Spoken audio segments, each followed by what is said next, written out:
में अभूतपूर्व बढ़ोतरी की जानबूझकर कोशिश की गई है तो उसके हिसाब से कार्रवाई भी होनी चाहिए। तो एक और रघुवर सरकार के कार्यकाल के दौरान जो कैबिनेट था वो भ्रष्टाचार के आरोपों में घिर रहा है, तो दूसरी ओर हेमंत सरकार ने कैबिनेट विस्तार किया है। 7 विधायकों को आज मंत्री पद की शपथ दिलाई गई और इसके बारे में ये रिपोर्ट देखिए। झारखंड में हेमंत सोरेन सरकार के मंत्रिमंडल का विस्तार हो गया। मंगलवार को राजभवन में आयोजित कार्यक्रम में 7 मंत्रियों को शपथ दिलाई गई। इनमें से 5 जेएमएम और 2 कांग्रेस कोटे से हैं।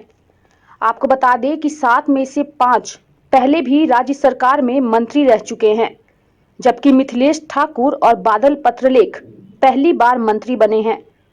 राजभवन के बिरसा मंडप में आयोजित समारोह में राज्यपाल द्रौपदी मुर्मू ने सबसे पहले चंपई सोरेन को शपथ दिलाई, फिर हाजी हुसैन, जगन्नाथ महतो, जोबा मांझी, बन्ना गुप्ता, बादल पत्रलेख और अंत में मिथिलेश ठाकुर ने शपथ ली। इनमें से चंपई सोरेन, हाजी हुसैन, जगन्नाथ महतो, जोबा मांझी और मिथिलेश ठाकुर जेएमएम कोटे से मंत्री बने हैं। वहीं कांग्रेस कोटे से बन्ना गुप्ता और बादल पत्रलेख मंत्री बने। काम करने वाले आदमी को तो किसी विभाग में भी लगाया जाएगा तो काम करेगा। इसके लिए ये कोई जरूरी थोड़ी है कि आदमी को मनपसंद, वो तो पार्टी को तय करना है, वो माननीय मुख्यमंत्री का विशेष अधिकार है। तो इस पे हम लोग तो वो लोग हैं जो अभी तो सबसे कम ताकत नेता को लगानी पड़ेगी। हम लोग को वैसा विभाग देना चाहिए जिसमें ज़्यादा काम हमको करना पड़े। पंचायती राज संस्थाओं के साथ समन्वय स्थापित करके जो बंद स्कूलों को बंद कर दिया गया है, शिक्षा का स्तर गिरा दिया गया है।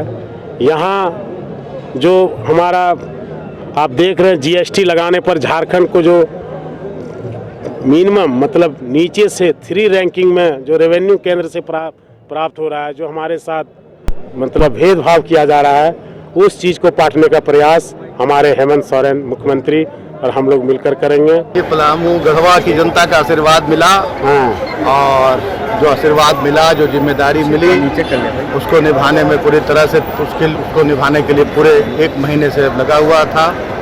पार्टी की भी बड़ी जिम्मेदारी मिली हुई थी और पार्टी की जिम्मेदारी भी भली भांति निभा रहा था। और आज माननीय दिसुम गुरु जो राज्य के निर्माता हमारे माननीय शिबू सोरेन जी और इस राज्य के माननीय मुख्यमंत्री हेमंत सोरेन जी ने जो विश्वास मुझ पर जताया है, उस विश्वास पर पूरी तरह से बहरहाल देर से ही सही, लेकिन आखिरकार हेमंत सोरेन के कैबिनेट का विस्तार हो ही गया।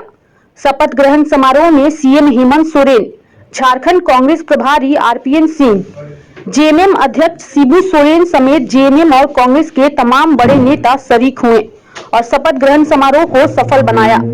ओंकार आवामी के लिए रांची से सहयोगी दीपक के साथ मनीष झा की रिपोर्ट। कह सकते हैं हेमंत सोरेन के इस नए कैबिनेट में अनुभवी सदस्यों को तरजीह दी गई है, लेकिन किनको कौन से विभाग आवंटित किया जाएगा ये भी जल्द स्पष्ट हो जाएगा। थोड़ी और बातचीत के लिए रांची स्टूडियो का रुख करते हैं। संजय जी, कैबिनेट विस्तार हो गया और अनुभव को तरजीह दी गई है, ये नजर आ रहा है। कुछ खास और इस कैबिनेट के बारे में जानकारी देना चाहेंगे? देखिए दीपक, बता दें कि अनुभव तो अलग का चीज है। अनुभव और नए लोगों के साथ हेमंत ने अपनी कैबिनेट तैयार की है। अब मिथिलेश ठाकुर पहली दफा बने हैं, उनको लिया है उसने। जगन्नाथ महतो कभी मंत्री नहीं रहे हैं, उनको भी उन्होंने लिया है। हाजी हुसैन अंसारी मंत्री बने हैं, इनके पास अनुभव है। जोबा मांझी ये तीसरी बार मंत्री बनी है। पहली बार ये मंत्री बनी थी बाबूलाल मरांडी सरकार, अर्जुन मुंडा सरकार, और तीसरी बार ये पहले जदयू में थी, तो इनके साथ जुड़ी हुई हैं। तो ये मिला जुला असर लेकर के कंप्लीट सोशल इंजीनियरिंग के तहत ये गठबंधन ने अपना मंत्रिमंडल तैयार किया है और इसमें ये उम्मीद की जा रही है, जैसा इन लोगों ने शपथ लिया है, कि भ्रष्टाचार मुक्त ये झारखंड होगा, क्योंकि अभी तक तो दागदार ही रहा है। सरकार चाहे जिसकी भी रही हो, दाग लगते रहे हैं। इससे इनकार नहीं किया जा सकता है। सबसे मजेदार बात यह है कि इनके मंत्रिमंडल पर भाजपा ने चुटकी ली है। प्रदेश प्रवक्ता प्रतुल सहदेव की माने तो उन्होंने कहा कि 11 मंत्रियों के साथ तत्कालीन रघुवर सरकार अपना कार्यकाल पूरा कर ली, जिसे लगातार हेमंत सोरेन कहे या महागठबंधन का कोई नेता लगातार ये बयानबाजी करते रहता था कि ये गैर संवैधानिक सरकार चल रही है, गैर संवैधानिक ये सरकार चल रही है।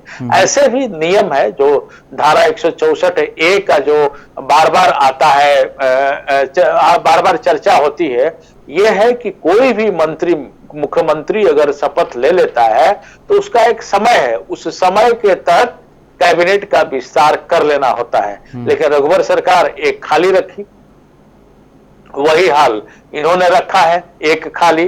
महागठबंधन की सरकार में यह एक समस्या होती है कि अब इस एक खाली पर चारों तरफ से लोग लगे हुए हैं कि मैं झामुमो से जीते हैं महेशपुर विधायक स्टीफन मरांडी, राज्य के उप मुख्यमंत्री भी रह चुके हैं, लेकिन उनको जगह नहीं मिला है, जिससे उनकी नाराजगी भी है। तो कई ऐसे नेता हैं, मथुरा महतो को जगह नहीं मिला है, टुंडी विधानसभा से जीते हैं, झामुमो के वफादार सिपाही की तरह हैं, उनको भी जगह नहीं मिला है। तो एक सीट खाली छोड़कर अपने कुशल राजनीतिज्ञ का परिचय दिया है हेमंत सोरेन ने। भले ही विपक्ष चाहे जो उंगली उठा लेवे, अब देखिए ये सीट कैसे भरेगा। ऐसे सूत्रों की बात पर भरोसा करें तो झारखंड विकास मोर्चा बहुत जल्द मर्ज कर जा रहा है भाजपा में।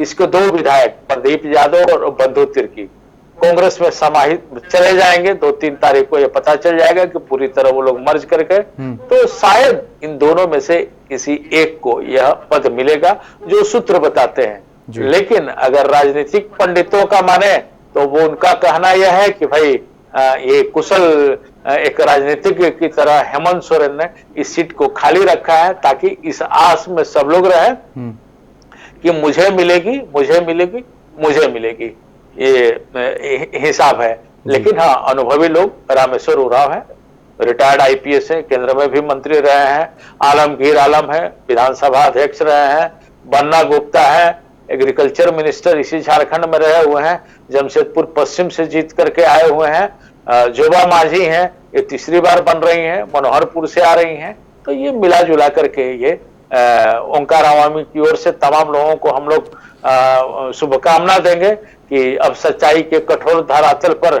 उतरे लोग, क्योंकि 5 वर्षों तक लगातार जो बयानबाजी हुई है, अब उन बयानबाजियों को जमीन पर उतारे लोग, विकास की बात करें लोग, किसान हित में बात करें लोग, बेरोजगारों के हित में बात करें लोग, शिक्षा का बढ़ावा दें, यही है दीपक। बिल्कुल। लेकिन संजय जी, अभी हमने देखा कि सरकार हटी नहीं कि आरोपों की बौछार हो गई। भ्रष्टाचार के आरोप को लेकर जनहित याचिका दाखिल कर दी गई रघुवर कैबिनेट के सदस्यों पर, 5 सदस्यों पर। और पहले भी हमने देखा था गठबंधन की सरकार ने कभी अपना कार्यकाल पूरा नहीं किया झारखंड में, और इनमें से कई ऐसे सदस्य हैं जिन पर भ्रष्टाचार के आरोप पिछले हेमंत सरकार के कार्यकाल में लग चुके हैं। तो ऐसे में ये तालमेल बिठाना काफी मुश्किल होगा सरकार के लिए, क्योंकि विरोधी खेमा तो अब हमलावर होगा। जब नाम सामने आ गया और विभाग आवंटित हो गया है, तो अब तो प्रहार और तेज होगा हेमंत सरकार पर। दीपक बता दें कि अभी नई सरकार है और विपक्ष भी संभल करके चलना चाहेगा या संभल करके चलेगा। अभी जो भी अटैक भारतीय जनता पार्टी की ओर से हो रही है, क्योंकि यहाँ मुख्य विपक्षी दल भारतीय जनता पार्टी ही है, वो सीधे सीधे अभी हेमंत सोरेन पर ही अटैक कर रहे हैं। आज मंत्रिमंडल का गठन हुआ है, गठन में कुछ दागदार लोग हैं जिन पर ये लोग हमलावर हो सकते हैं, लेकिन हमें लगता है कि राजनीतिक का गुर है या राजनीतिक की जो प्रक्रिया है कि किसी को 5-6 महीना काम करने दिया जाता है, उसके बाद कोई चीज सामने प्रकट होता है। अब देखना यह होगा कि भारतीय जनता पार्टी का प्रदेश अध्यक्ष कौन बनता है, क्योंकि अभी इनका प्रदेश अध्यक्ष भी नहीं है और कोई केंद्रीय विधायक दल का नेता तक नहीं है। तो अब जब तक इनका कोई नेता नहीं आ जाता है, तब तक हमलावर होने की संभावना नहीं दिखाई दे रही है। ले दे करके एक प्रदेश प्रवक्ता प्रतुल सहदेव होते हैं जो इन लोगों पर कभी कभार मुंह खोल रहे हैं। तो जी बदलेगी। संजय जी वक्त कम है, एकदम संक्षेप में जाना चाहेंगे। अब तो बजट भी नजदीक है, कैबिनेट तैयार हो चुका है, पूरा स्वरूप अपना गठन कर चुका है, अब बजट पर सबकी नजर होगी। बिल्कुल सही कहा आपने। झामुमो का सबसे पहला एजेंडा कृषि है, किसान की ओर ये लोग जाएंगे।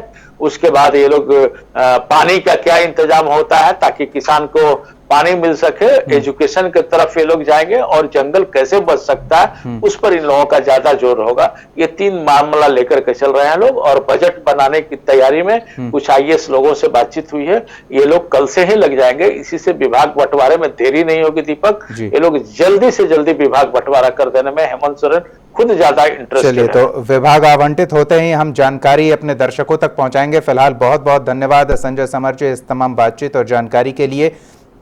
तो जेएमएम और कांग्रेस कोटे से 7 सदस्यों को, 7 विधायकों को मंत्री पद की शपथ दिलाई गई, जिनमें से 5 पहले भी मंत्री रह चुके हैं, 5 जेएमएम के और 2 कांग्रेस के विधायकों को हेमंत कैबिनेट में जगह मिली है। आज ही राज्य भवन में उन्होंने शपथ ग्रहण किया है।